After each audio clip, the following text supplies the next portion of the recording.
बेटा ये ईरानी टाफ़ी है ना, ईरान एक मुल्क है ना, हमारा हमसाया मुल्क है। जैसे ये सामने आमना का घर है ना, ये हमारा हमसाया है, नेबर है हमारे, ठीक है।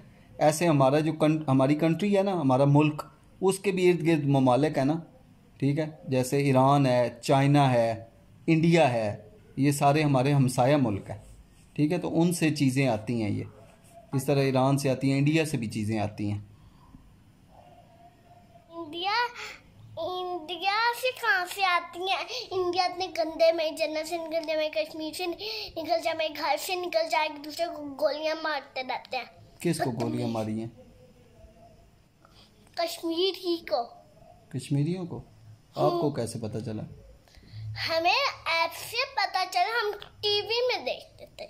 अच्छा, तो फिर वो अब क्या करें, हमारा मसाया तो है ना। हाँ, ऐसे गंदे हमसाए हमें नहीं चाहिए। कैसे हमसाए चाहिए आपको? हमें अच्छे, जो गोलियां ना मारे, मैं जन्नत से नहीं निकल जाए, मैं घर पे नहीं निकल